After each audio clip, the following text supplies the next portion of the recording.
Boa noite, meus irmãos, graça e paz. Amém.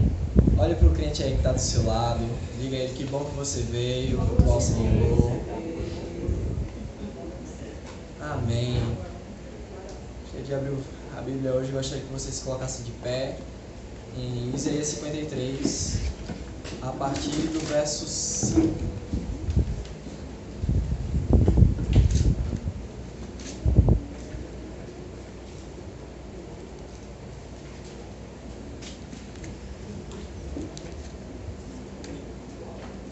Está escrito: mas ele foi traspassado por nossas transgressões e moído por nossas iniquidades. O castigo que nos traz a paz estava sobre ele, e pelas suas pisaduras fomos sarados. Todos nós andávamos desgarrados como ovelhas, cada um se desviava pelo caminho, mas o Senhor fez cair sobre ele a iniquidade de todos nós. Ele foi oprimido e humilhado, mas não abriu a boca. Como cordeiro foi levado ao matadouro, e como ovelha muda perante os seus tosquiadores, ele não abriu a boca. Curvem as cabeças, fechem os olhos. Senhor Deus, gostaria de te agradecer, Senhor, por termos esse momento, Senhor, de culto contigo. Nós, Senhor, que éramos como ovelhas desgarradas, presas, soltas, totalmente perdidas, Senhor. Mas que através do teu sacrifício, que foi perfeito, nós nos reunimos hoje como igreja. Nós estamos hoje, Senhor, reunidos através de ti, pelo teu sacrifício que foi perfeito. Sacrifício esse que foi muito caro. Sacrifício esse que exigia um cordeiro perfeito. Um Deus que era perfeito, que é perfeito. Aleluia. Que estava, Senhor, que se humilhou, se fez homem, que abdicou de sua glória, se fez carne, padeceu, foi punido, foi castigado como um bandido, sendo perfeito, sem cometer crime nenhum. Castigo, Senhor, que era esse nosso. Castigo, Senhor, que nós deveríamos sofrer. O inferno, Senhor, era a nossa. Era a sua justiça, Senhor. Éramos justos, era justo, Senhor, nós íamos para o inferno. Mas através do sacrifício de Jesus Cristo, nós fomos justificados. Como diz a tua palavra, o castigo que nos traz a paz estava sobre ele. Esse castigo que fez o filho suar sangue no Getsemane, que fez o filho orar: Pai, se possível for, afasta de mim esse cálice.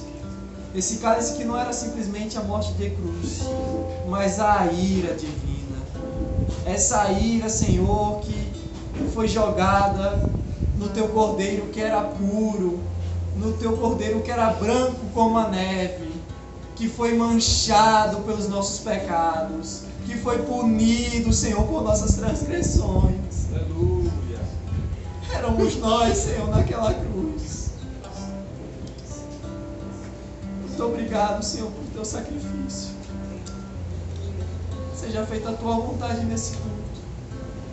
Guia-nos, Senhor, que o teu Santo Espírito esteja conosco. Em nome de Jesus. Amém. Gostaria de chamar o louvor, por favor. Você está alegre essa tarde? Amém. Você está alegre essa tarde? Amém. Hoje é dia de nos alegrarmos no Senhor. Porque Ele morreu, mas Ele ressuscitou. E é por isso que nós nos alegramos. Então, com muita alegria, louvamos ao Senhor. Amém?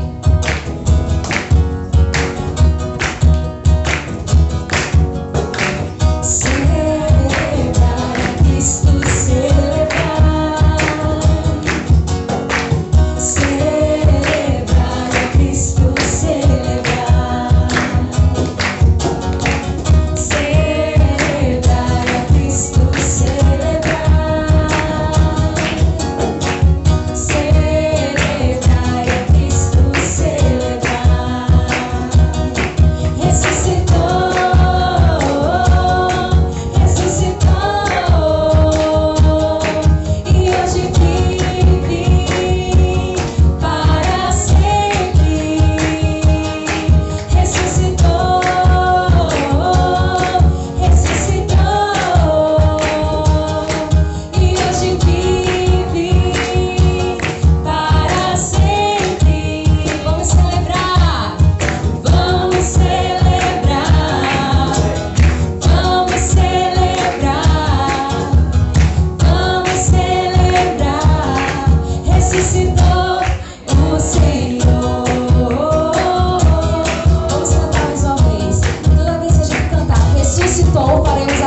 peso do pecado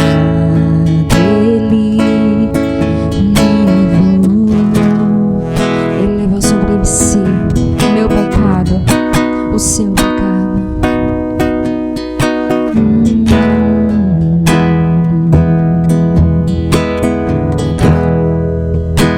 Deus Pai o abandonou, cessou seu respirar, em trevas se encontrou o Filho. A guerra começou, a morte ele enfrentou, todo o poder das trevas vencido foi. A terra estremeceu, o sepulcro se abriu e nada vencerá seu grande amor. Ó morte, onde estás? O Rei ressuscitou, ele venceu para sempre, para sempre.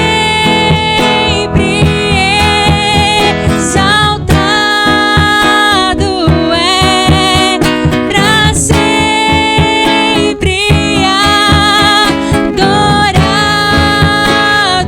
é, para sempre ele vive, ressuscitou.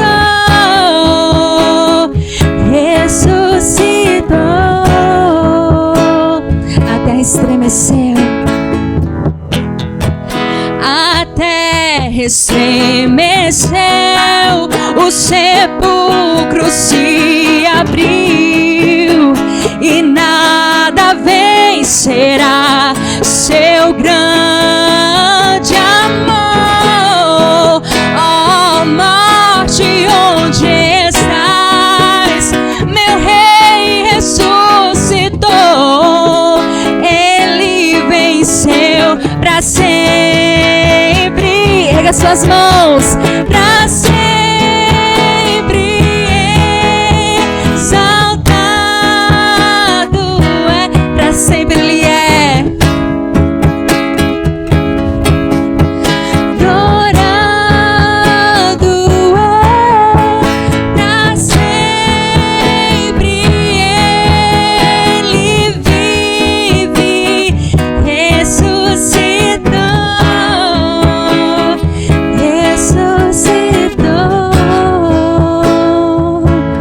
Nós cantamos aleluia, cantamos aleluia, cantamos aleluia, cantamos aleluia. O Cordeiro venceu, cantamos, cantamos.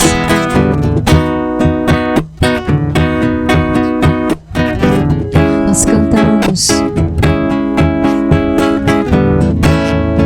O Cordeiro venceu. Cantamos aleluia, cantamos aleluia, cantamos aleluia. O Cordeiro venceu. Cantamos aleluia, cantamos aleluia, cantamos aleluia. E a igreja canta para sempre, para sempre.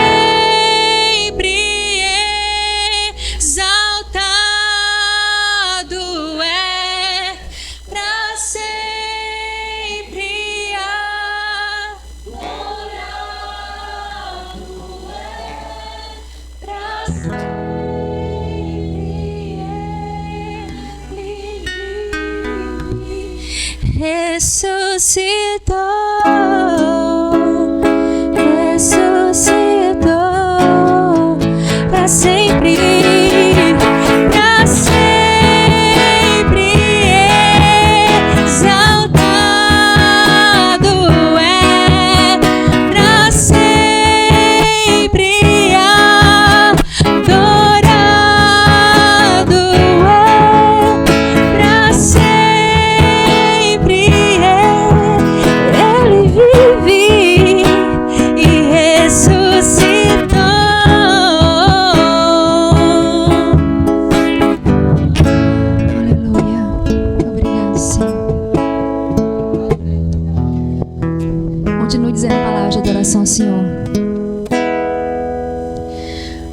queremos te agradecer pelo teu sacrifício naquela cruz, meu Deus.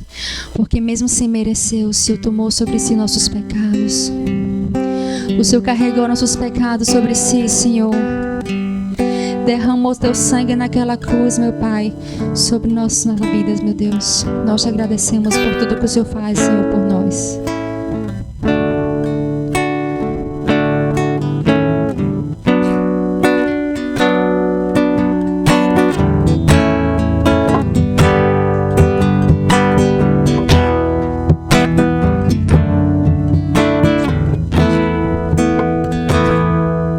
Eu te dou,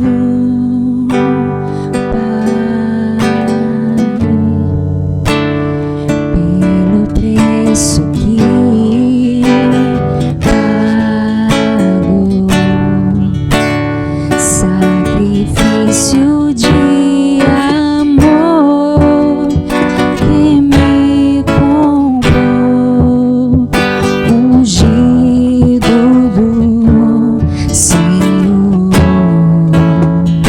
Pelos cravos em suas mãos, graças eu te dou, ó meu Senhor.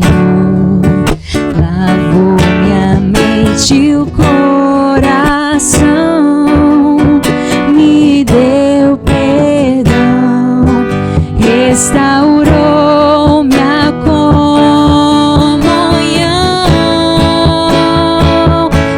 Senhor, digno é o Senhor, sobre o trono estás, soberano, soberano, Criador, vou sempre te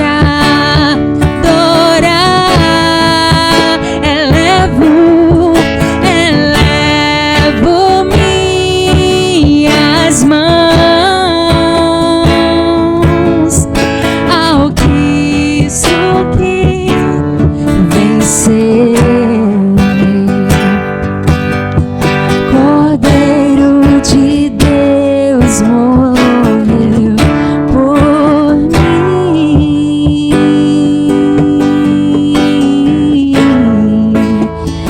mas ressuscitou.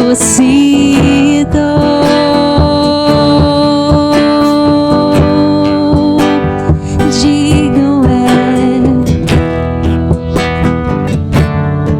pelos cravos em tuas mãos, pelos cravos em tuas mãos, graças eu te dou, ó meu Senhor. Lavou minha mente e o coração, me deu perdão, restaurou minha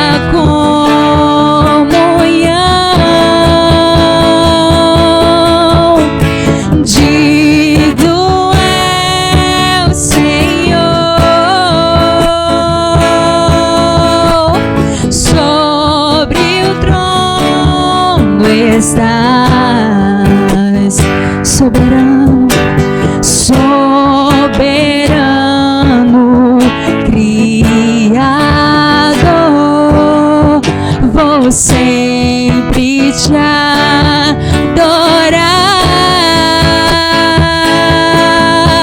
Elevo minhas mãos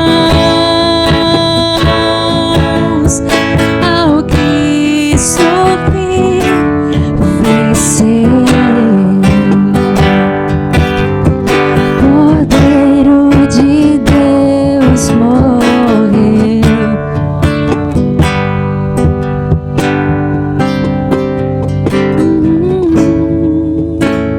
Mas ressuscitou e a tumba já está vazia. Digno é o Senhor, mas ressuscitou, mas ressuscitou.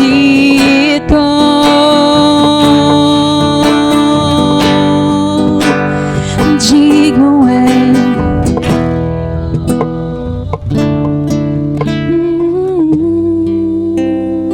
Aleluia.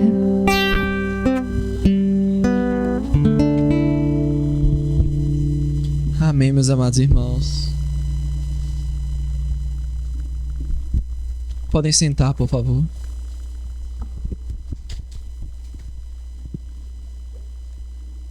Temos aviso hoje, Diácono Mirim? Temos não?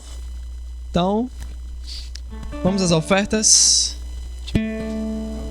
Tem aviso? Olha aí.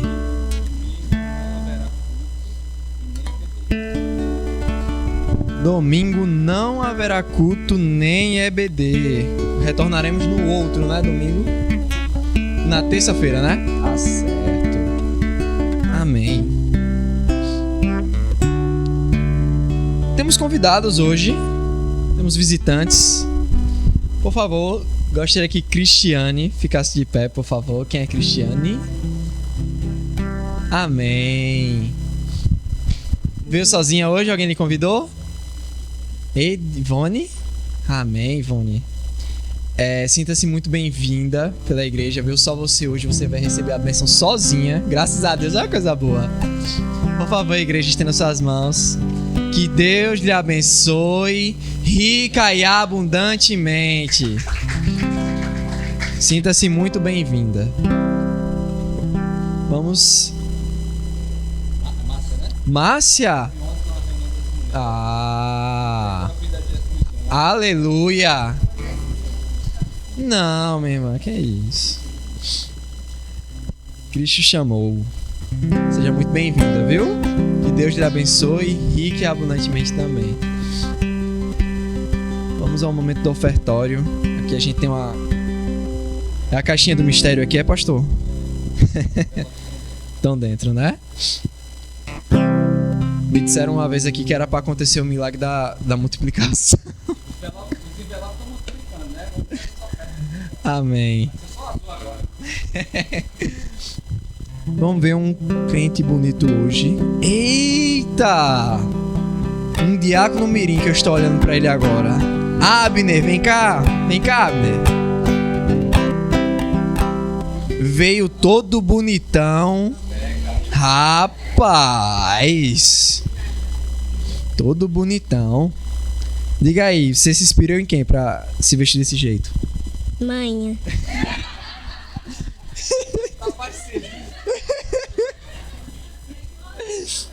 Eita!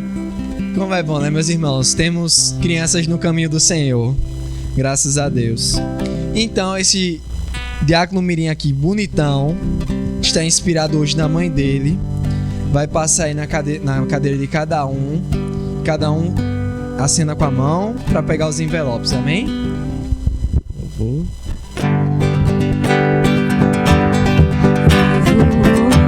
Hoje estou aqui, pois ele decidiu me amar. Então eu posso livre andar nas palmas. O seu sangue sobre mim me comprou, me restaurou. Sem culpa, então me tornou. O passado já não mais tem poder, pois novo sou. Nele vou viver, posso amar. Toda a morte e o sofrer não me assustarão jamais, pois foi ele quem venceu em meu lugar. quem tiver sua oferta, pode vir. Redenção, a esperança retornou, graça e paz nos revelou.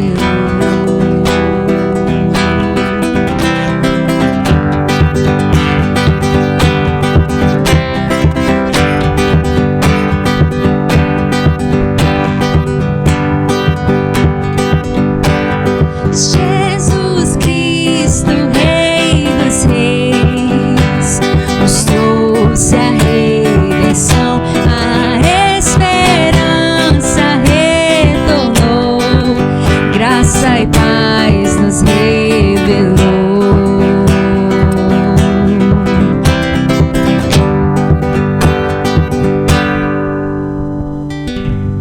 Amém, meus irmãos. Estendam as mãos aqui para a oferta, por favor. Senhor Deus e Pai, nós gostaríamos de te agradecer, Senhor, por cada oferta realizada aqui. Que o Senhor venha nos guiar, Senhor, a igreja para fazer bom uso dessas ofertas. E que cada oferta aqui, Senhor, tenha sido feita, Senhor, por favor, com o coração quebrantado, com o coração agradecido por tudo que o Senhor tem suprido a nós. Nos abençoa, abençoa aqueles que puderam ofertar, abençoa aqueles, Senhor, que também não puderam, Senhor, dá a oportunidade para que eles possam. Seja feita a tua vontade, Senhor, na tua igreja, nesse dinheiro, Senhor, com cada oferta, com cada alimento até aqui. Em nome de Jesus. Amém. Bonito, né, meus irmãos? Vemos uma criança aqui na obra do Senhor. E por falar em criança, as crianças, por favor, venham aqui à frente. Vamos para a salinha. Ele, meus irmãos, que não vão estar em um momento à parte do culto. Eles vão estar cultuando também, sendo que jeito de comunicação deles, com a tia da salinha. Podem vir, crianças, aqui na frente. Vamos orar. Chega aqui. Amém. Estenda as mãos, meus irmãos, para cada uma dessas crianças. Senhor, abençoa, Senhor, por favor. Porque nós compreendemos, Senhor, que não é por mérito nosso, mas que é por mérito totalmente teu, Senhor. Usa a tia da salinha, usa Esté, Senhor, hoje, que elas venham aprender, Senhor, sobre o sacrifício de Cristo, sobre o quão importante é e como Ele está vivo hoje, ressurreto, à destra do Deus e Pai. Senhor, cuida dessas crianças, que eles venham, Senhor, aprender cada vez mais e que eles andem, Senhor, no teu caminho. Que eles cresçam, Senhor, e se tornem futuros trabalhadores na igreja, Senhor. Em nome de Jesus, cuida de cada um deles. Amém. Vamos para a salinha. Que está hoje.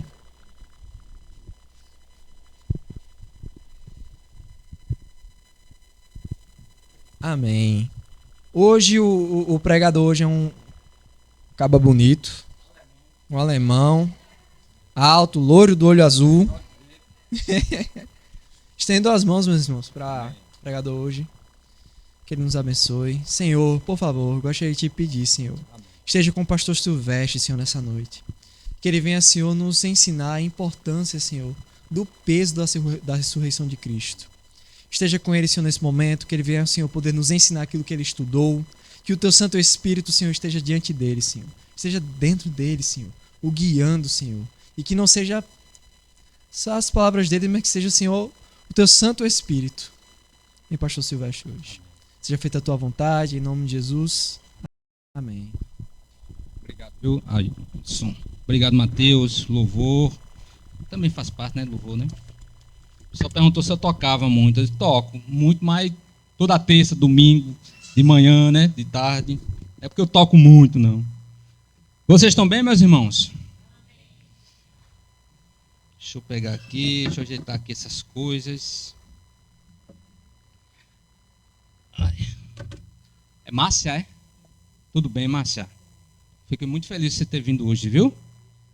Amém. Continue assim firme no Senhor, tá certo? O segredo é conhecer a palavra de Deus. É isso? Eu tenho um áudio preparado para... O teu nome eu esqueci também, o teu? Cristiane? Cristiane. Graças a Deus, chegando uma Cristiane para não dar trabalho, né? Que a outra dá trabalho aqui demais. Tem outra que não trabalha aqui. Meus irmãos, estou com um áudio preparado, estou muito... como é que eu posso dizer? Um áudio é um pequeno estudo, muito... não é temeroso. Deus não me liberou para soltar esse áudio ainda, mas eu estou quase soltando essa semana, quando Deus der um sinal. Ele vai ensinar e vai aquietar o teu coração como me aquietou, de quem é de Deus e quem não é de Deus. Quem fica na igreja e quem não fica na igreja. É tão interessante, dentro da palavra. E eu ia soltar assim, sem direção de Deus. Eu recebi direção de Deus para fazer o estudo. Mas na hora que fui soltar, o Espírito Santo deu um sinal vermelho. Ele disse, não é o momento ainda. E toda vez de manhã, quando eu vou orar, eu disse, Senhor, agora não é o momento ainda, mas Deus está começando a dar um sinal verde. Você vai ficar, não é escandalizado, você vai ficar surpreso com muitas coisas que já aconteceram, vai acontecer ainda, mas você vai ver que está dentro da palavra de Deus. É muito bom, tá bom? Hoje, as igrejas cristãs, elas comemoram a ressurreição de Cristo. E sabe, meus irmãos, na verdade, a data da ressurreição ninguém sabe, né? Mas o bom saber que nosso Senhor realmente ele ressuscitou. Ele está vivo.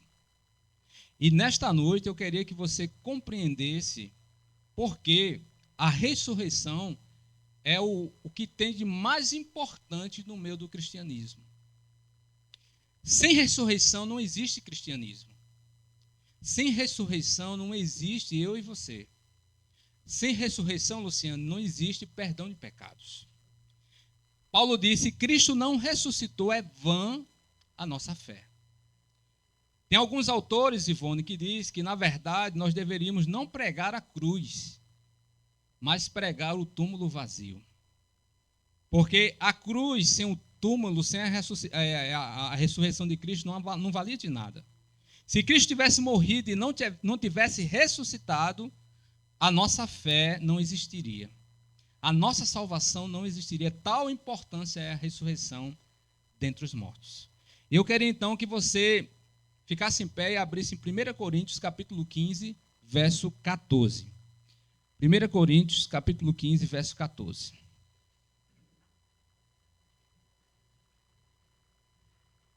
É um pequeno versículo só.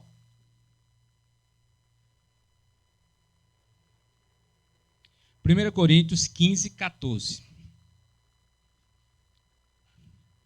Vamos ler todo mundo junto, já que é pequenininho? 1, 2, 3, já.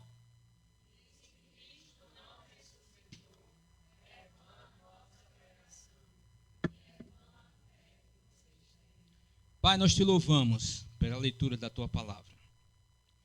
A tua palavra diz que o nosso Senhor realmente ressuscitou. Eu quero te pedir a tua direção, usa a minha instrumentalidade para mostrar ao teu povo nesta noite, para que o teu povo entenda que realmente pela tua palavra o Senhor está presente em nosso meio. Em nome do Senhor Jesus, pode sentar, meus irmãos.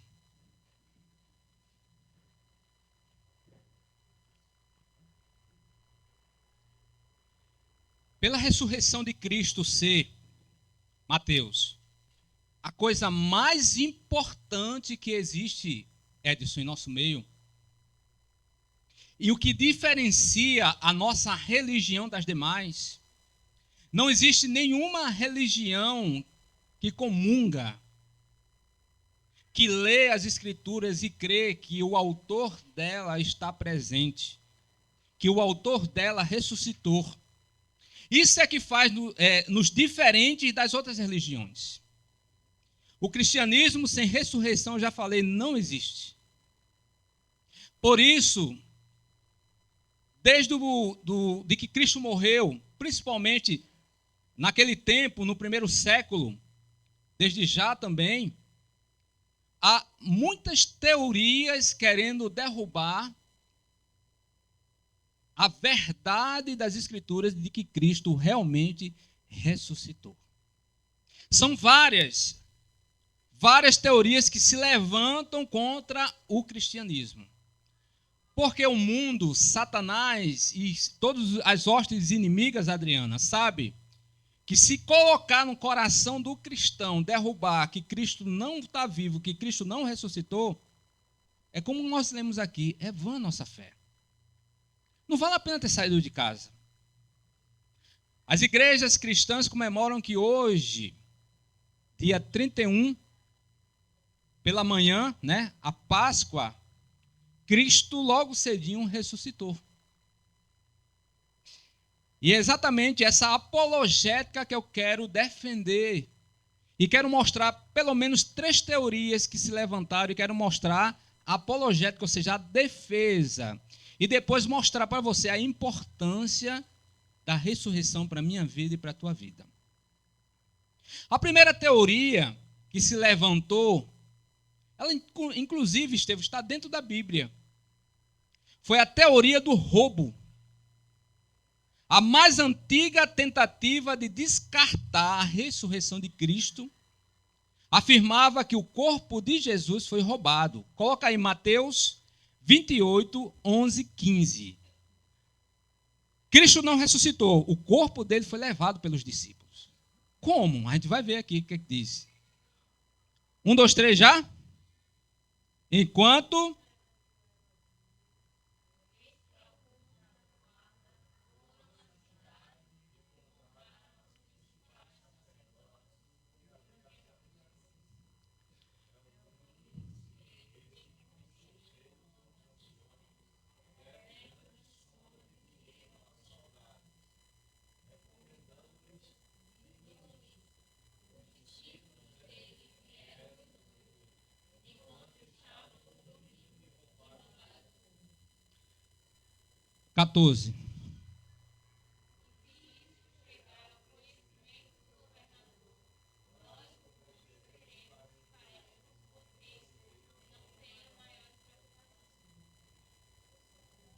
Os soldados receberam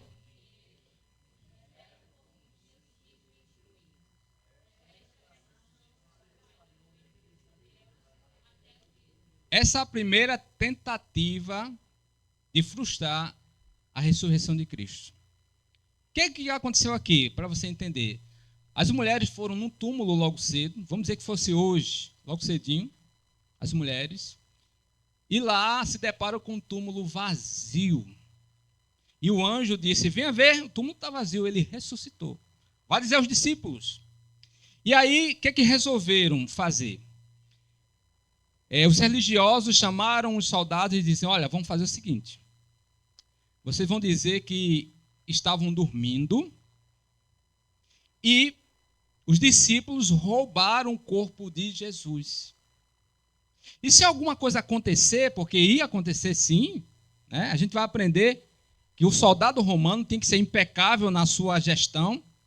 Eles poderiam morrer, aqueles homens, mas os religiosos que eram influenciadores e estavam de lado do governador, eles disseram, se alguma coisa acontecer, a gente vai e conversa com o governador e livra você, né? E deram uma grande soma de dinheiro para inventar esta mentira, e a Bíblia diz que essa mentira se espalhou entre os judeus. Mas vamos ver, uma coisa é se espalhar, outra coisa é eles acreditarem. Em relação à teoria de que foram os discípulos, o interessante, meus irmãos, é que a hipótese é tão incorreta que a preocupação do doutor Mateus, não esse Mateus aqui, que um dia pode ser doutor ainda, mas Mateus, o escritor da palavra, Edson, ele nem se preocupou em defender. Nem se preocupou em escrever algo defendendo contra essa mentira. Tal era tão improvável essa mentira. Ele não tentou refutá-la. Existe um homem, um grande historiador chamado Litt, ou Paul Litt, que ele diz o seguinte, que juiz lhe daria ouvidos se você dissesse que enquanto dormia, o seu vizinho entrou na sua casa e roubou o seu aparelho de televisão? Marcos, que juiz ia acreditar nisso? Enquanto você estava dormindo, entra o teu vizinho e rouba o aparelho de televisão da tua casa. Como se você estava dormindo? Como você vai saber quem roubou teu aparelho de televisão? Como você vai apontar alguém se você estava dormindo? Tem como. Quem sabe o que acontece quando está dormindo, meus irmãos? Um testemunho como esse seria ridicularizado em qualquer tribunal. Se os soldados estivessem realmente a dormir, eles não saberiam quem levou o corpo de Jesus. Eles não pensaram nisso. A propósito, a respeito do sono do soldado, apresenta-se contra outra teoria. O castigo pelo fato de o soldado dormir era simplesmente a morte. Se um soldado fosse pego dormindo e fosse efetuado qualquer coisa, o roubo, alguma coisa do tipo, ele seria morto. Mortinho da Silva. Porque não cumpriu o seu dever. Aí a pergunta é: dormiram todos os soldados ao mesmo tempo? Todos os soldados dormiram ao mesmo tempo? Comeram o quê na noite? Beberam o quê? Para dormir todo mundo ao mesmo tempo. E outra coisa, não ouviram nenhum barulho da pedra rolando, ou passos, ou alguma coisa, porque a pedra era pesada. Não era qualquer pessoa, 1, 2, 3 pessoas que removiam uma pedra daquela. Era pesada. Dormiram todos. Pegaram num sono profundo todos. Não ouviram nenhum barulho. Que juiz ia acreditar nessa falsa refutação contra a ressurreição de Cristo? Nem naquele tempo, nem no nosso hoje. É muito fraca essa refutação. Agora, a teoria do roubo faz dos discípulos mentirosos e um pouco ingênuos. Os discípulos. Faz dos discípulos que roubaram o corpo, hipótese, né? E faz eles ingênuos. Por quê? Veja só. Porque eles sofreriam e morreriam e dedicariam sua vida inteira por algo que saberia que era uma mentira. Vamos lá, esconderam o corpo de Jesus. Vamos lá, que aconteceu que os soldados romanos dormiram, eles pegaram o corpo e esconderam. Que discípulo ia morrer por uma mentira?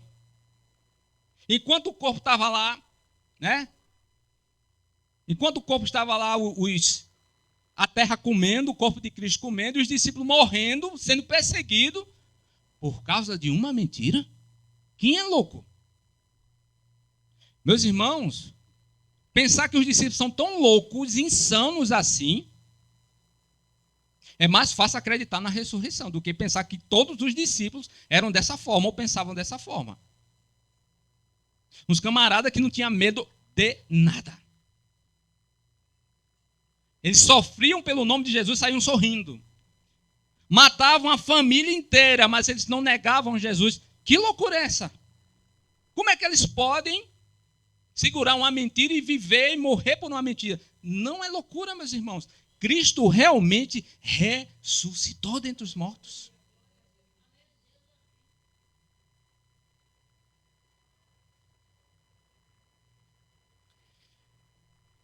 Os discípulos disseram, isso aqui é um cara ironizando, né? Um rapaz chamado Craig, ele diz: eis o plano, roubamos o corpo, escondemos em um canto qualquer, depois vamos voltar e vamos contar uma história que provavelmente fará que sejamos mortos.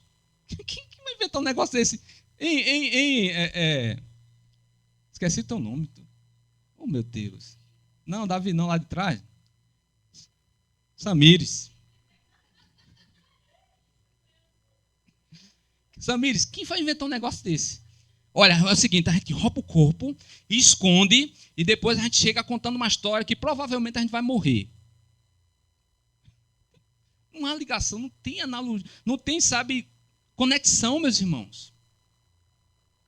Tem uma outra teoria, a teoria do desmaio. Conhece essa teoria, Jace? Teoria do desmaio? Vou te explicar como é essa teoria.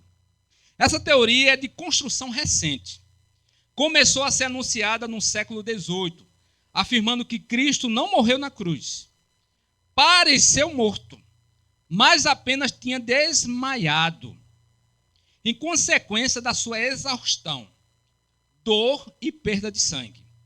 Mas reviveu quando foi deixado na sepultura fresca. Depois de sair da sepultura, ele então aparece aos discípulos. Teoria legal, né? Ele estava desmaiado, aí quando colocaram ele lá na tumba, ele levanta e aparece os discípulos. Sozinho arrasta todo mundo, né? Teoria do desmaio, né?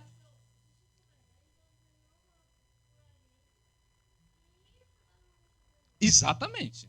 Isso é a teoria que inventa, mas realmente ele morreu e nossos pecados foram perdoados. Amém? Erroneamente o julgaram ressuscitado dos mortos. Aos discípulos disseram: ele ressuscitou. erroneamente julgaram, espalharam essa notícia. Ele não ressuscitou, mas espalharam. Ele ressuscitou, na verdade, ele tinha desmaiado e levantou. Segundo Max Anders, todos os registros antigos são enfáticos acerca da morte de Jesus. Todos. Nenhum dos ataques antigos ao cristianismo duvidava do fato de Jesus ter sucumbido na cruz. A Bíblia afirma até que Jesus morreu antes de ser retirado da cruz. Ainda assim, para certificar-se melhor, um dos algozes enfia-lhe uma lança no lado, de onde escorreu sangue e água, sinal claro de morte. Para certificar, porque existia uma profecia que seus ossos não podiam ser quebrados. Porque o que é que eles faziam? Para comprovar de que a pessoa estava morta, ia lá e quebrava as pernas. Mas os ossos de Cristo foi preservado desde a profecia. Então, para não quebrar as pernas de Jesus, eles pegam uma lança e enfiam e rasgam Cristo de cima a baixo. E ele não estava desmaiado, porque mesmo desmaiado, ele ia sentir a dor na hora que perfurasse a lança.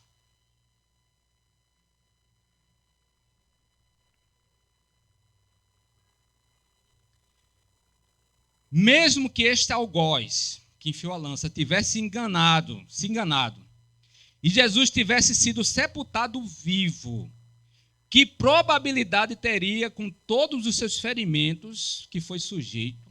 Olha só, chicoteado, rasgado, espancado, pregado, com muita perda de sangue abundante, suportar 36 horas numa sepultura fria, sem comer, sem beber, sem cuidados médicos, com lençóis mortuários que pesavam 30 quilos em cima do seu corpo. Como teria ele força para se libertar dos lençóis, rolar a pedra, desfeitear o que passar escondido dos soldados romanos especializados e ainda caminhar vários quilômetros? Aí o autor, Claes, ele diz, é mais fácil acreditar na ressurreição. Você tem que acreditar nisso. Agora, o que é interessante, meus irmãos, é que Claes afirma que Joséfo, um grande escritor lá desse século, eles fizeram várias, para refutar essa teoria, várias tentativas de pessoas que foram ali crucificadas, para ver quanto tempo sobreviveria um homem crucificado, retirando ele da cruz ainda vivo. Presta atenção. Antes de morrer. Claro, você ainda vivo antes de morrer, A ordem dos tratores não altera o viaduto, mas vamos lá. A maioria das cobaias, presta atenção, a maioria das cobaias morreu, mal chegou aos braços de quem os tirou. Mal eles tiraram eles lá, depois do sofrimento que tem que passar lá na morte romana, chicotear, aquilo tudo. Mal tiraram eles lá de cima, ele ainda vivo, mal chegou nos braços, embaixo já tinham morrido.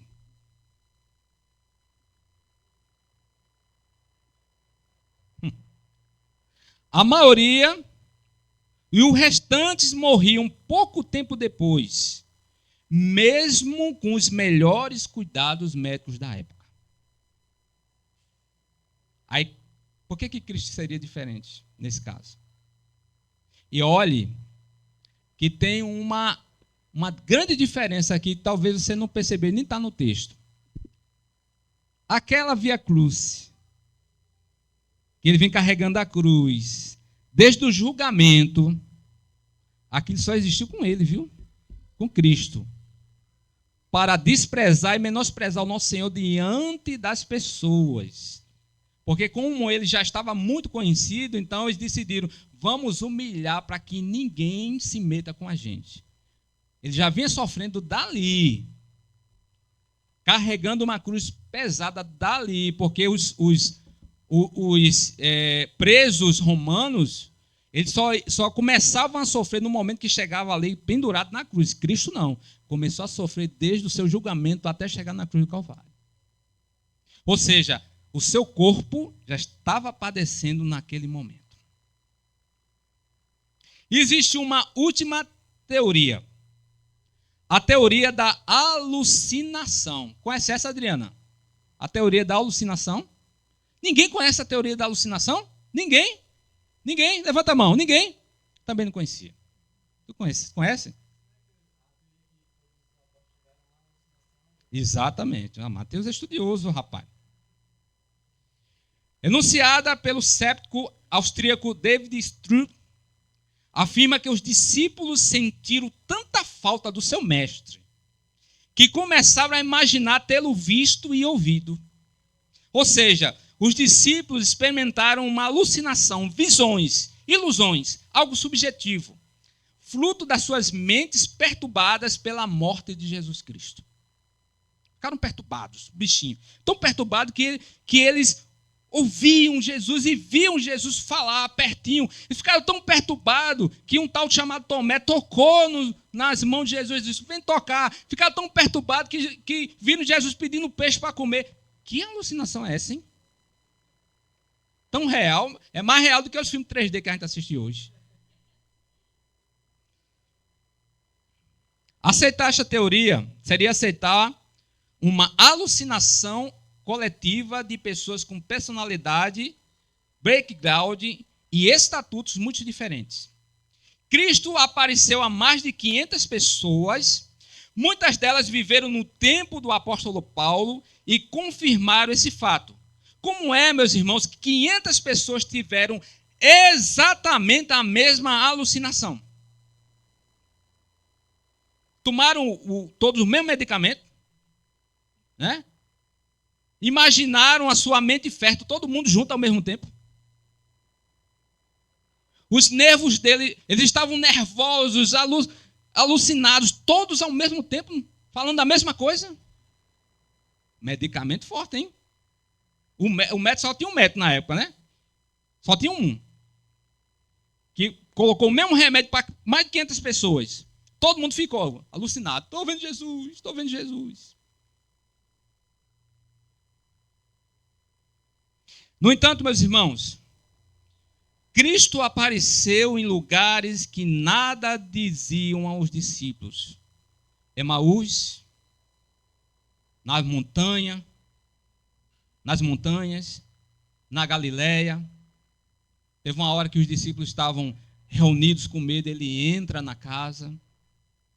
Lugares diferentes, distantes. Como é que pode comprovar isso?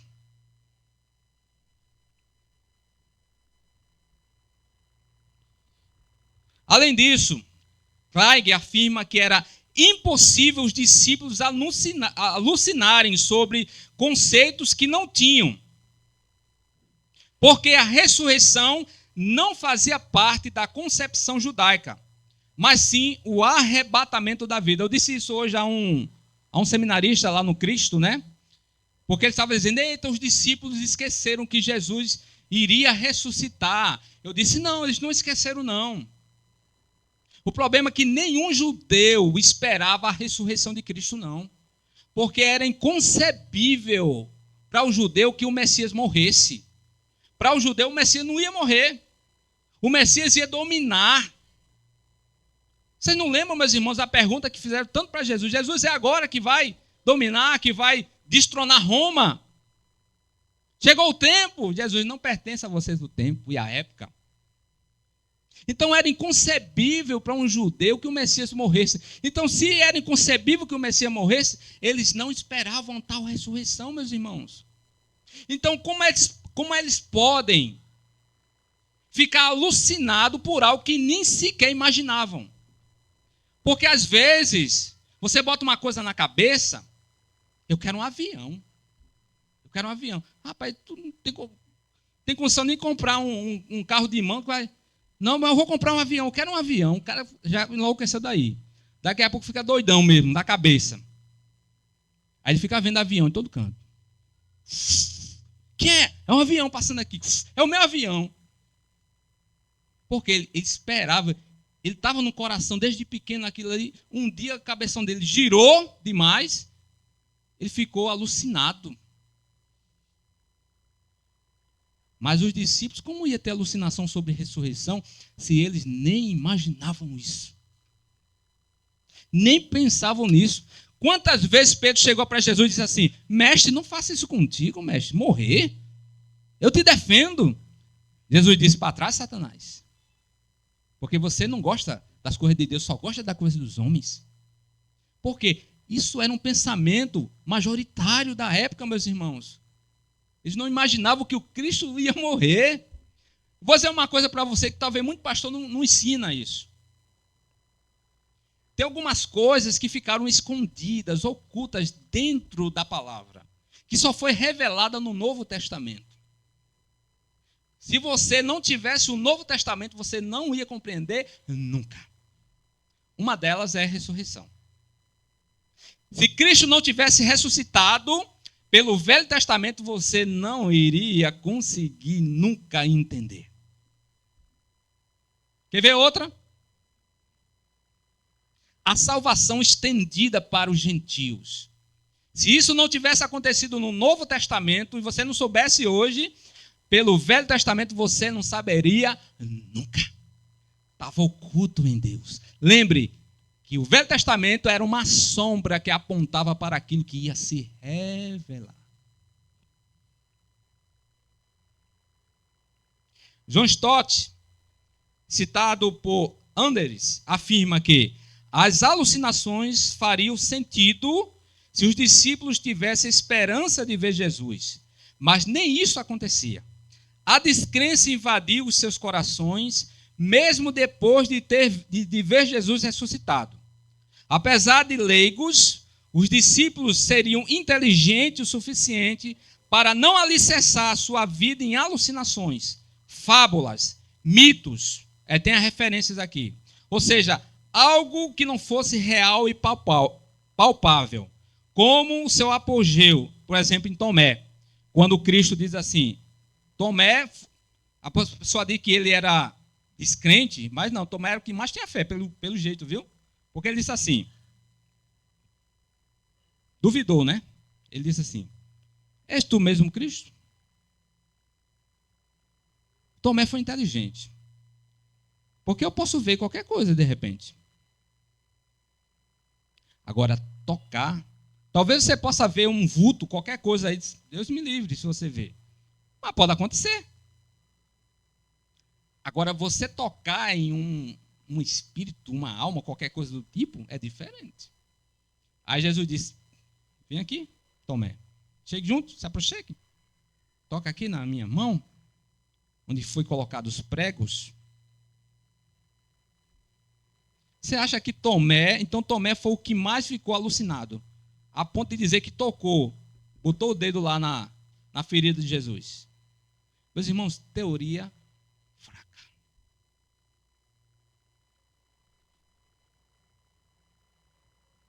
E outra coisa, onde uma alucinação vai estimular a fé, onde uma alucinação vai estimular a abrir várias igrejas, mesmo em meio à perseguição, onde uma alucinação vai estimular homem leigo, como Pedro e os demais, dar uma pregação e se converter não sei quantas mil almas, onde uma alucinação vai mexer com as autoridades em todo o mundo, com o prefeito, com o governador, com reis, com príncipes. A não ser o poder de Deus agindo, o poder da ressurreição de Cristo agindo na vida desses homens.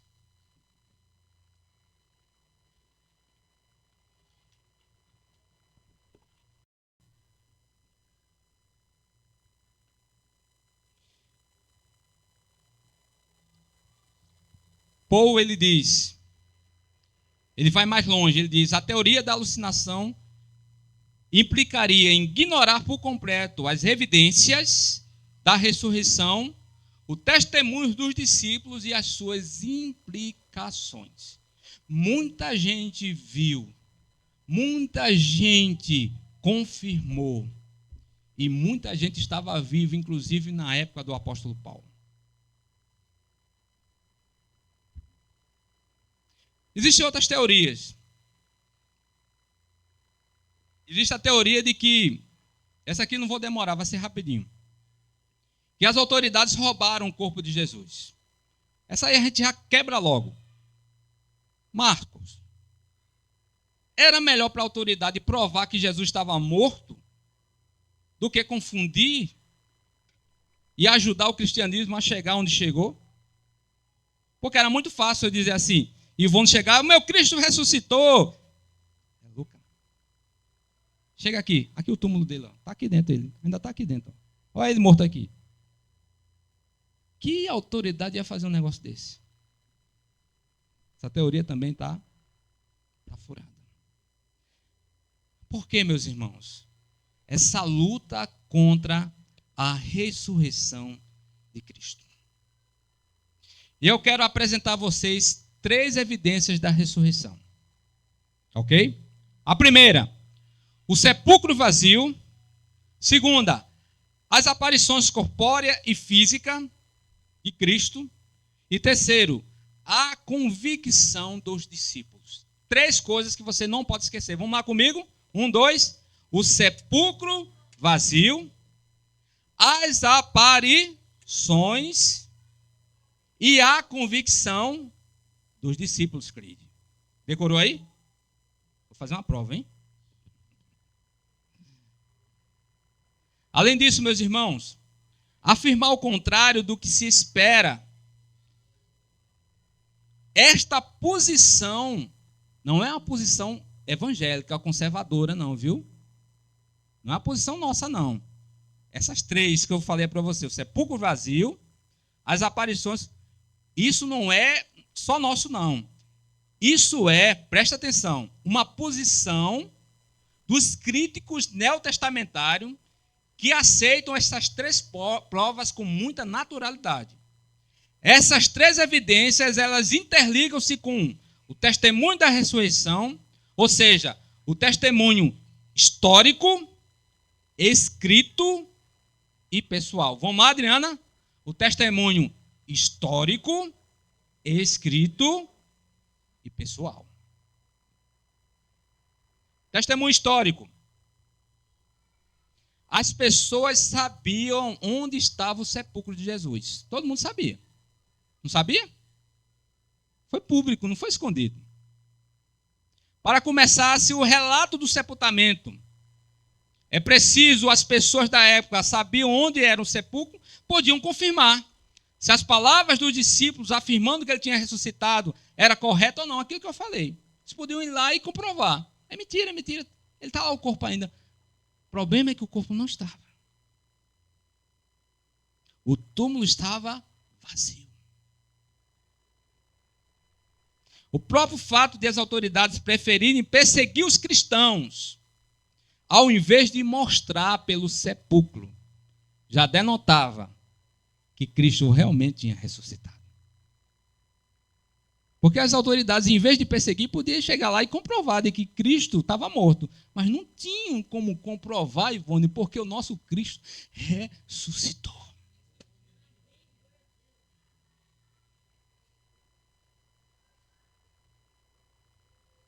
O túmulo vazio, segundo...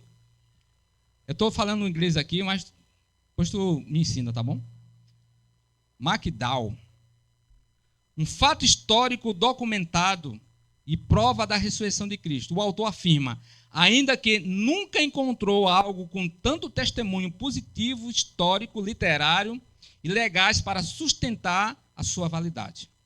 Professores catedráticos, políticos, historiadores, juízes por todo o mundo reconhecem a validade histórica do relato bíblico sobre a ressurreição. É algo histórico, está na história. Não foi algo inventado pelo cristianismo. Não há qualquer acontecimento histórico com melhor ou mais variado apoio do que a ressurreição de Cristo. O autor afirma que nada a não ser a prévia admissão de que devia ser falsa a ressurreição poderia ter sugerido a ideia de insuficiência de provas que o atestam. Ou seja, provar que Cristo não ressuscitou é insuficiente. Todos que eu falei aqui, diante das provas robustas que Cristo realmente ressuscitou. Testemunho escrito, meus irmãos. Seria uma saída fácil argumentar que a Bíblia não pode servir como testemunho escrito da ressurreição. Por quê? Porque a Bíblia ela é tendenciosa a mostrar. Podia dizer isso, podia ou não podia, Ivone? A verdade, no entanto, é que os documentos do Novo Testamento são, de longe, os mais autênticos desde a antiguidade, no que diz respeito a números de exemplares existentes, no tempo decorrido entre as cópias antigas e os manuscritos originais, ou seja, ela é fiel ao original, não mudou nada.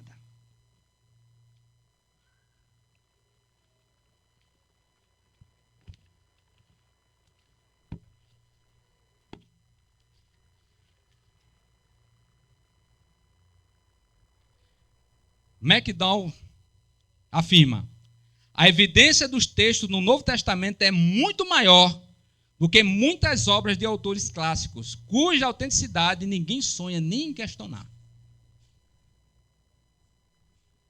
Além disso, o autor de comentários bíblicos diz: se o Novo Testamento fosse uma coleção de escritos seculares, não fosse tido como de Deus, fosse seculares, sua autenticidade, de modo geral, seria considerada fora de qualquer dúvida. Por quê? Quem já leu a Bíblia e gosta e é um bom leitor da Bíblia, sabe que a Bíblia ela trabalha com geografia, trabalha com tudo, dizendo a época do rei, a genealogia, quem é filho de quem, qual lugar que foi, tudo direitinho, para comprovar que ali tudo era verdade. Fala o apelido da pessoa, fala tudo, meus irmãos. Quem era o rei da época, quem é que governava. Isso é a Bíblia. Mesmo que a Bíblia não fosse um livro de Deus, porque é inspirado por Deus, os historiadores tinham que se dobrar e dizer: esse livro aqui, não tem como negar que ele não é verdadeiro. Porque tudo está corretamente escrito sobre a história da humanidade. Não existe outro documento assim, meus irmãos, autenticado por um grupo tão excelente de testemunhas textuais, históricas, apresentando uma coleção tão extraordinária de datas, de fatos, que nos permita tomar uma decisão inteligente. Uma pessoa honesta, ela não pode recusar uma fonte desta natureza. O ceticismo em relação à evidência histórica do cristianismo está baseado num preconceito irracional. Uma pessoa que lê a Bíblia, conhece a Bíblia e não acredita nela, a gente pode dizer assim: essa pessoa é irracional. Irracional. Porque a Bíblia ela ilumina a mente do homem.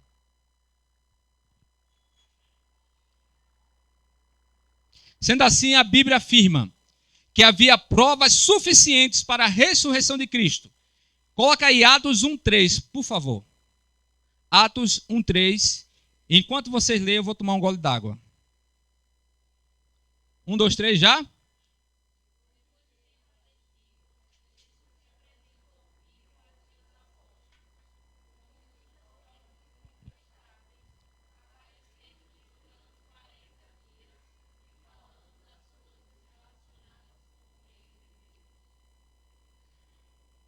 É bom afirmar que esta é mais do que uma afirmação histórica, meus irmãos. É um desafio a todos os críticos que haveriam posteriormente de negar o sentido literal da ressurreição de Cristo. Cristo realmente ressuscitou. Está aqui. Provas incontestáveis. Não tem como contestar. Além disso, presta atenção. Quem escreveu isso aqui? Provas, Atos, EBD. Quem escreveu? Lucas. Lucas era o quê? Lucas era o quê, gente? Médico. Presta atenção. Lucas não é um indivíduo qualquer. Um médico culto. E conhecido por ser meticuloso nas suas avaliações. Quem não sabe hoje, você chega para um médico e diz assim, eu creio no milagre. A maioria dos médicos não crê em milagre, ele crê no que está vendo. Ele vê lá uma coisa lá e diz, não. E se acontecer isso, o médico vai dizer, bom, aconteceu, né? Mais ou menos, a gente vai repetir o exame. Ele não acredita. Só se for um médico cristão. Ele tem fé. Tá certo. Ele estudou, medicina é isso. Ele vai trabalhar com aquilo que ele está vendo. A fé não é de todos. A fé é dada por Deus. Afirma que Jesus está vivo. Lucas afirma que Jesus está vivo.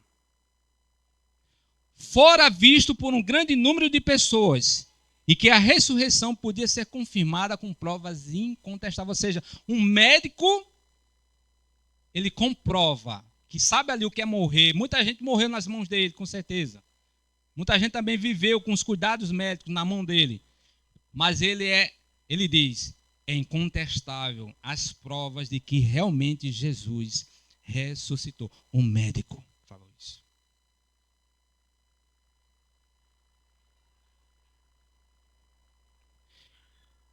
E Lucas dirá, não muitos anos depois, mas quando essas mesmas testemunhas oculares ainda eram vivas, ou seja, Lucas afirmou enquanto muitas dessas testemunhas eram vivas, e poderia contradizer o médico. Muita gente podia dizer, não, é mentira, Lucas, eu vi, ele não ressuscitou. Enquanto ele estava, muita gente viva ainda, do tempo de Cristo, Lucas afirmou essas verdades.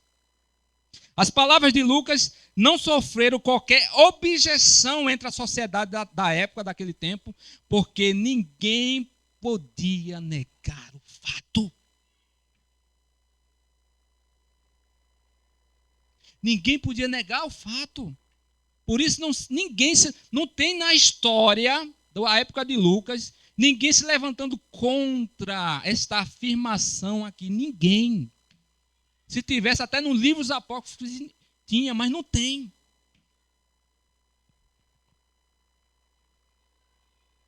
Outra coisa, meus irmãos. Pedro, perante seus pares, né, uma grande multidão, afirmou que que os judeus tinham morto na cruz. Deus o ressuscitou. Sendo ele, os demais discípulos eram testemunhas, ou seja, Atos 2,32. Né? Pedro era um testemunha, lá na cruz.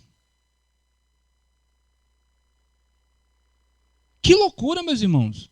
Um camarada que Jesus disse assim, sai, Satanás. Aí lá na frente, Pedro nega Jesus, abandona Jesus. Aí agora Pedro se torna um dos principais pregadores que Cristo ressuscitou. Que loucura é essa? Eu não compreendo isso. Como é que pode? Ele virou o cabeção assim, do nada? Ou realmente ele estava falando a verdade? Porque se uma pessoa me chamasse de Satanás, eu dizia, Satanás é tu.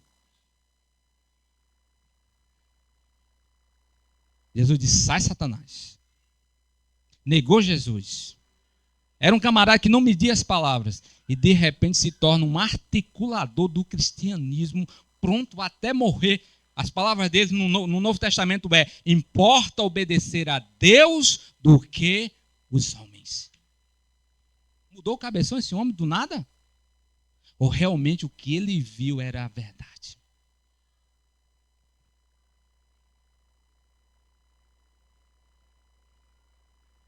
Eu pergunto a vocês, eu já ensinei muito aqui. As mulheres tinham autoridade na época? Por que as mulheres não tinham autoridade na época? Por quê? Porque as mulheres, segundo a lei, né? E principalmente a cultura judaica era muito discriminada. Então, um testemunho, Luciane, de uma mulher não ia valer de nada. Aí, exatamente, se a ressurreição fosse um engodo, uma mentira, o autor ia pegar mulheres para ir de manhã e comprovar de que Cristo tinha ressuscitado mulheres que não tinha validade nenhuma na cultura. Iria pegar alguém influente.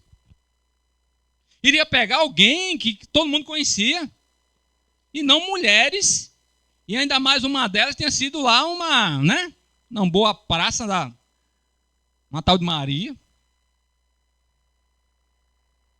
É tanto que quando as mulheres levam para os discípulos não acreditam. De cara. Lembra do caminho de Emaús, dos discípulos? Quando Jesus aparece entre eles, algumas mulheres foram lá, disseram que ele vive, mas a gente não viu nada. Ou seja, em resumo, não acreditaram no que as mulheres falaram.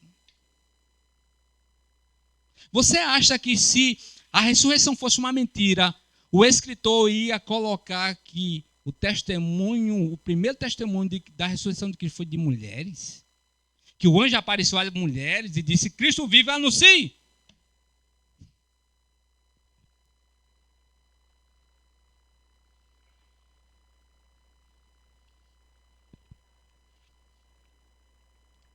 Quem sabe quantos Tiago tem na Bíblia?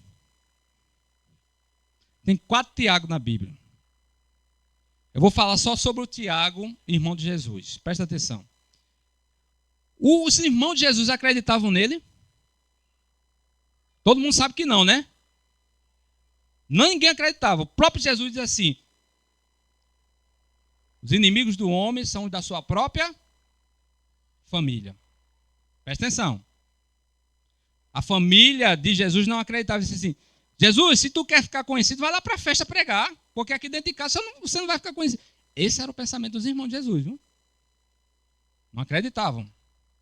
Jesus disse, o meu tempo vai chegar, agora de vocês está sempre pronto, na hora que vocês quiserem. Jesus é logo direto, dá logo aquela lapada rasteira. O tempo de vocês, na hora que vocês quiserem, está pronto, viu? Na hora que vocês se acreditarem em mim, vocês vão poder ser salvos. Enquanto isso, o meu tempo vai chegar, o de vocês já está pronto. É isso que Jesus estava dizendo. Mas ninguém acreditava nele, não. A família, talvez a mãe. Talvez a mãe. A mãe, porque a Bíblia diz que ela guardava no coração tudo o que acontecia. Mas os irmãos?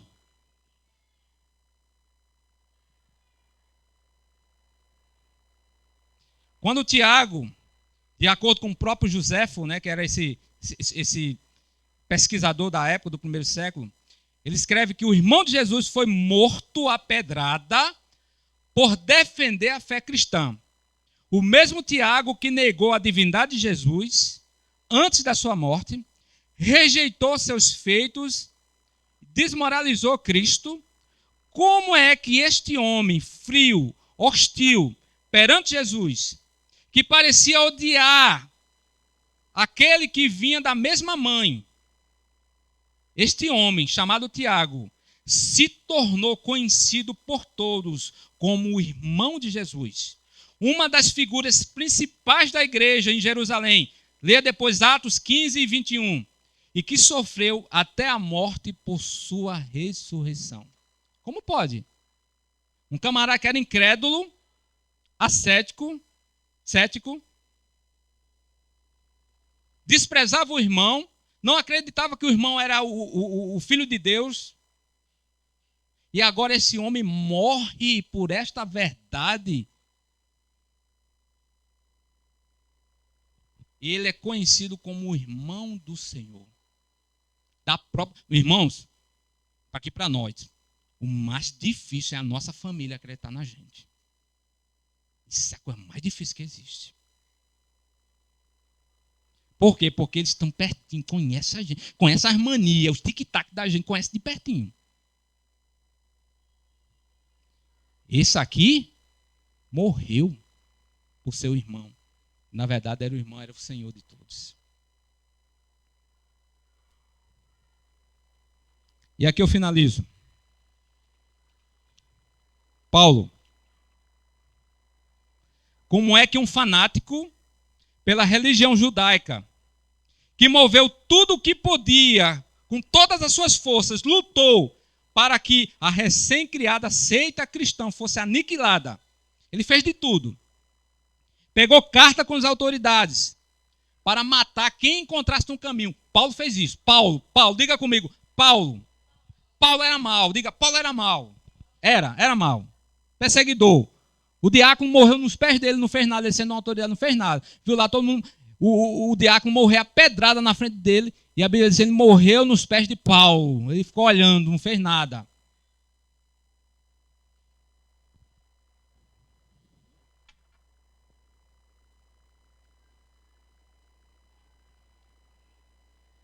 Esse homem ele se tornou no maior arauto ou pregador, defensor e continuador da causa do carpinteiro de Nazaré.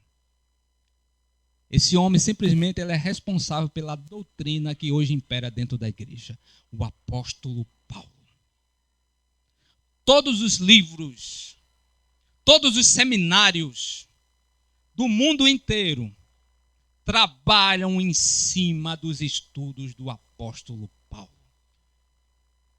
A maioria da nossa crença reformada, para não dizer 90%, é em cima da doutrina apostólica do apóstolo Paulo. Como é que um louco desse defendeu a fé e a ressurreição de Cristo? Foi ele que disse, se Cristo não ressuscitou, Gabi, é vã a nossa fé. Eu quero finalizar, meus irmãos, dizendo a importância da ressurreição de Cristo para mim e para você. Coloca aí para mim, por favor. João 11, 25, 26, e você já pode ficar em pé. João 11, 25, 26.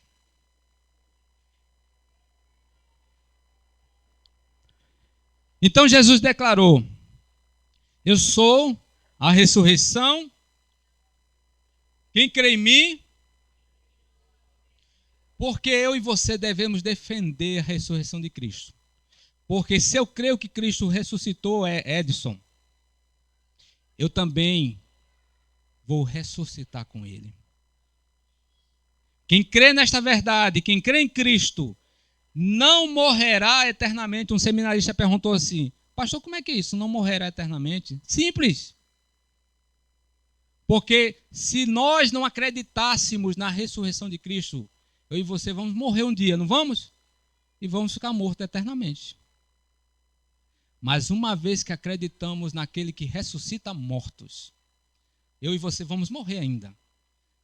Mas o ressoar da trombeta, iremos levantar com o corpo glorificado e iremos viver eternamente.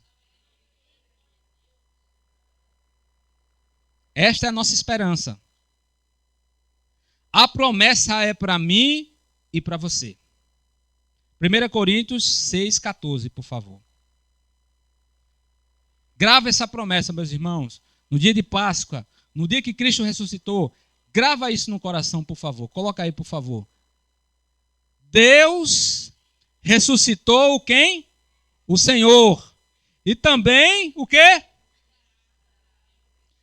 Guarda, essa é a tua esperança. Ninguém pode arrancar isso do seu coração. Assim como Deus ressuscitou Jesus, hoje pela manhã, com o seu poder, Marcos, ele vai nos ressuscitar também. Aleluia.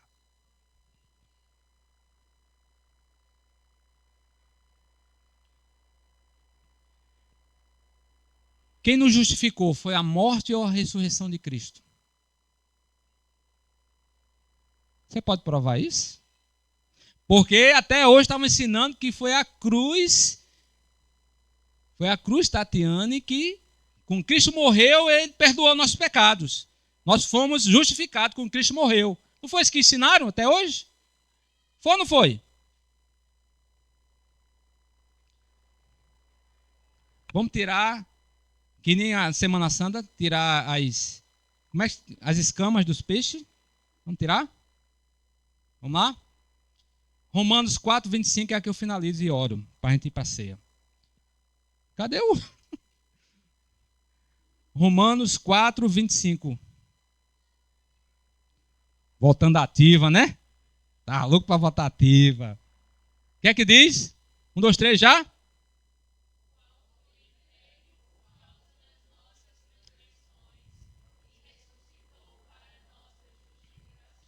Ele ressuscitou para quê?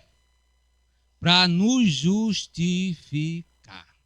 Se Cristo não tivesse ressuscitado, eu e você estávamos perdidos. Como é que diz, hein, amor? Tu que assiste direto aquele... Tu assiste direto, mano, aquele... Como é? Tiririca? Tô brincando, você não assiste não. Tiririca diz o quê? Como é que ele faz? Já morreu? Como é que ele fala? Hein? Morreu, né? Como é que... Morreu, né? Diz aí, vai. Morreu, fala. Morreu.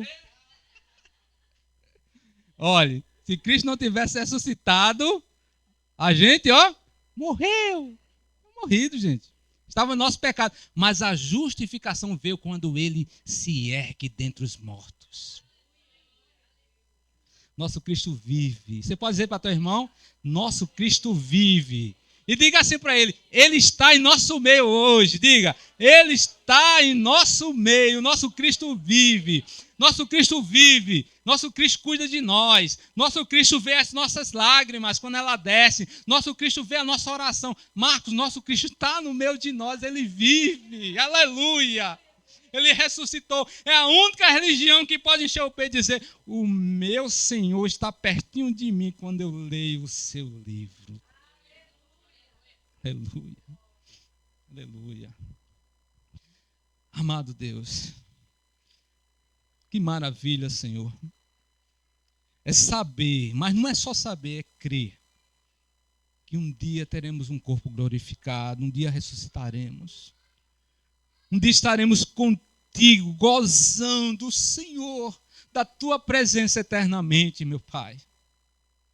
Tudo isso porque o nosso Senhor ao terceiro dia ressuscitou. A tua palavra diz que a morte não podia detê-lo. Era impossível a morte deter o nosso Salvador. Pai, muito obrigado. Que esta fé, essa esperança, esse mistério, esta revelação, também esteja no coração de cada um que está aqui nesta noite. Em nome do Senhor Jesus. Amém, gente? Vem cá, Anthony. Estamos em um momento de ceia que tem tudo a ver com a ressurreição de Cristo. Tudo a ver, meus irmãos. Chega também, Antônio, chega a ajudar também aqui, Antônio.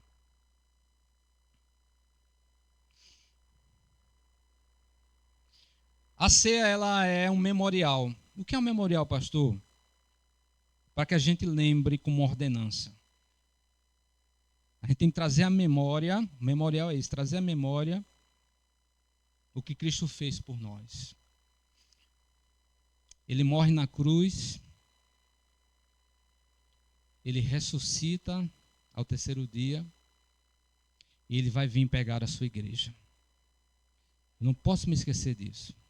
Quando Jesus ceia, antes da sua morte, ele ceia com seus discípulos e ele diz, a outra vez, essa vai ser a última vez que vamos cear. A outra vez que vamos cear vai ser na eternidade.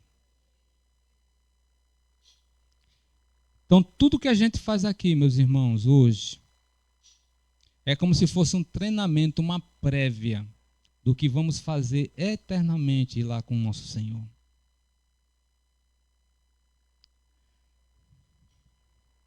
Quem pode ceiar, pastor? Todo aquele que entregou a vida a Jesus e que desceu às águas, que foi batizado, como confirmação da sua autenticidade e decisão da sua fé. Ou aquele que faz parte de outro rebanho, está em comunhão com a sua igreja, também pode, porque a ceia não é da nova vida, a ceia é do Senhor. Amém? Pode pegar os elementos, meu irmão.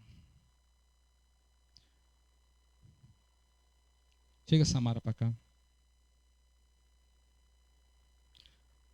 Pode distribuir os elementos, depois iremos orar pelos elementos, tá bom? Enquanto Samara tira aqui um louvor na capela.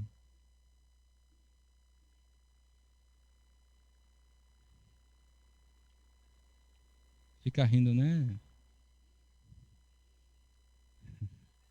É porque é ruim tocar, né? E falar ao mesmo tempo. E pensar na mesma hora, eu não consigo, não.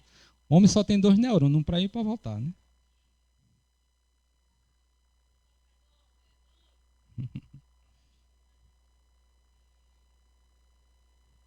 Pode ir. Vá. O universo chora, o sol se apagou. Aleluia. Ali estava amor do Salvador,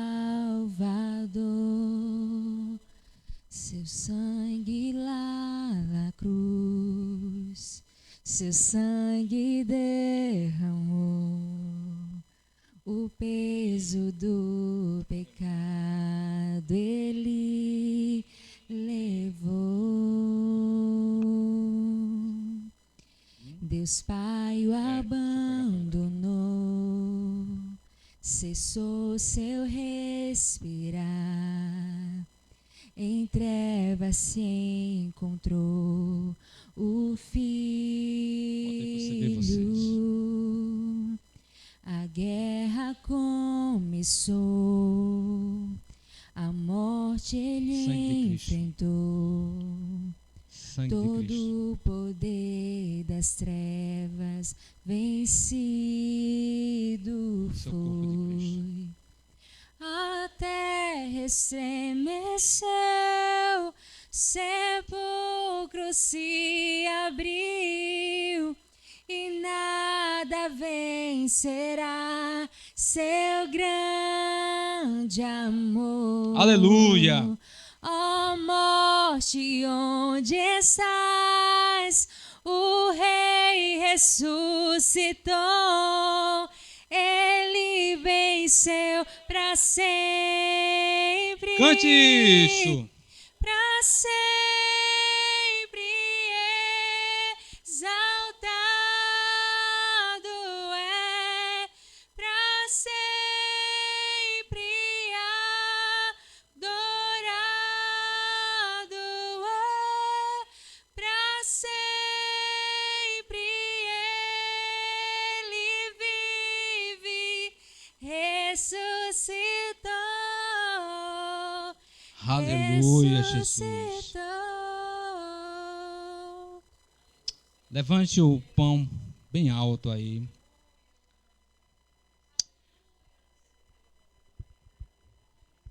O apóstolo Paulo disse que na noite em que Jesus foi traído, ele pega o pão e, tendo partido, ele deu graças, partiu entre todos.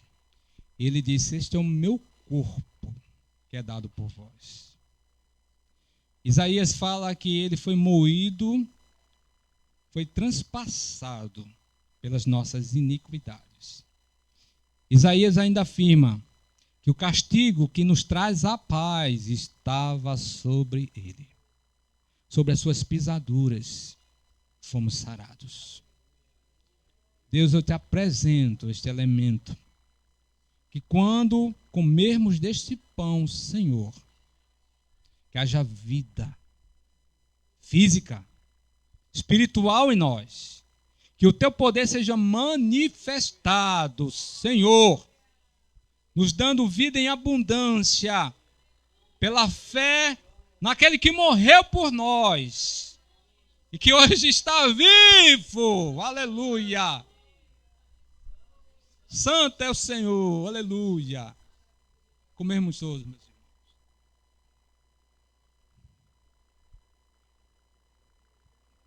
Agradeça ao Senhor.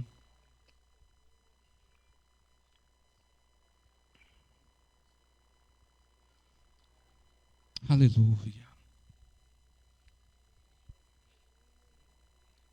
Louvado seja o teu nome, Senhor, por sermos participantes nesta comunhão tão gostosa, tão boa, tão prazerosa, Senhor, no corpo de Cristo. Aleluia. Maravilha, Pai. Obrigado, obrigado. Obrigado, obrigado. Obrigado, Senhor, porque um dia eu me afastei, mas um dia o Senhor me trouxe de volta para essa comunhão. Oh, Senhor, como o Senhor é tão bom, tão bom, tão bom és tu, Senhor. Obrigado. Levante o cálice, meu irmão. O apóstolo Paulo diz, semelhantemente também, esse cálice que representa a nova aliança no sangue de Cristo. Não é uma aliança feita de baixo para cima, mas agora é uma aliança feita daquele que é maior para o menor.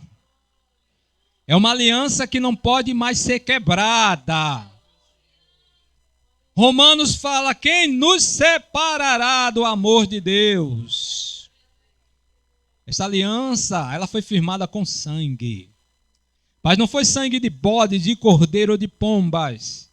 Foi o sangue do cordeiro imaculado, perfeito, prometido antes da fundação do mundo e revelado aos pequeninos, que somos nós.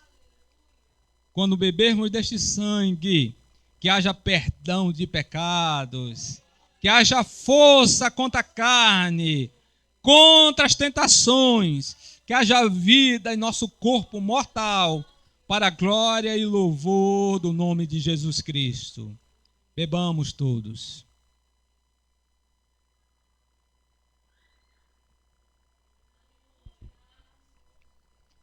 E após cear, Jesus, diz um dos evangelistas que ele canta um hino. E aí é com Samara.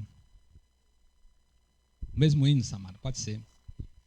A terra estremeceu. Aleluia. O sepulcro se abriu. Cante isso, na capela, gostoso. E nada vencerá seu grande amor. Ó morte, onde está? Ele ressuscitou. O Rei ressuscitou. Aleluia. Ele venceu para sempre. Para sempre. Isso. Exalta. Exalte a ele, erga as tuas mãos, exalte o Rei. Para sempre adorado é, para sempre ele vive, ressuscitou, ressuscitou. A terra. O que é que diz? A terra estremeceu. Eita! O sepulcro A pedra se rolou. abriu, Aleluia! Nada. e nada vencerá seu Tudo por amor. grande amor. Ele te ama, ele te ama. Ó morte, onde estás? O O Rei Rei ressuscitou.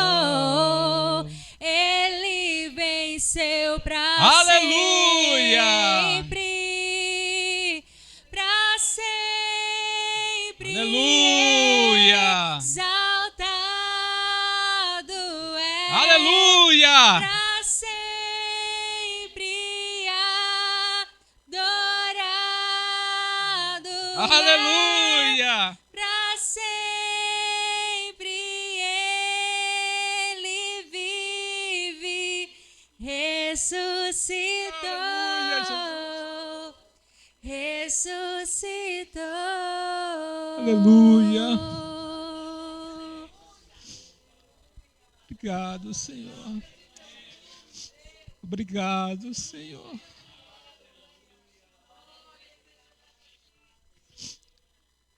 Eu vi, meus irmãos, eu vi esse lugar rodeado de anjos agora. Anjos, luzes. Oh, Senhor, Tu és maravilhoso.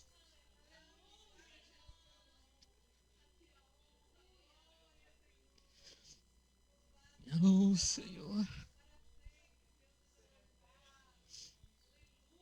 Estamos guardados pelo Senhor, protegidos por tua boa mão, Senhor. Muito obrigado. O nosso Cristo vive, Ele vive, Ele vive, Ele vive, aleluia! Glória a Deus nas alturas, paz na terra, glória ao teu nome, Senhor. Aleluia, Jesus. Aleluia, Jesus. Aleluia. Obrigado, Senhor. Obrigado, Senhor, por esse momento tão gostoso na tua presença. Obrigado, ó Pai, por esses louvores tão gostosos na tua presença. Obrigado pela presença de cada irmãozinho que saiu da sua casa, chegou neste lugar para glorificar o teu nome, Senhor. Este culto, Senhor, que com certeza o Senhor recebe, Senhor. Muito obrigado, Senhor. Teremos agora, Senhor, uma ceia, uma comunhão ao final. Ainda na tua comunhão, sabendo que o nosso Cristo está conosco. Aleluia! Abençoa esses alimentos, em nome do Senhor Jesus. Amém, gente? Glória a Deus. Ah, gente, que visão linda. Amém. Receba a bênção, meu irmão. Que o amor de Deus, a graça de nosso Senhor e Salvador Jesus Cristo e as consolações do doce Espírito repouse sobre todos vós, hoje e para todos sempre. Amém. Dá um beijo na testa do teu irmão e ali tem ali um cafezinho ali para você, tá bom?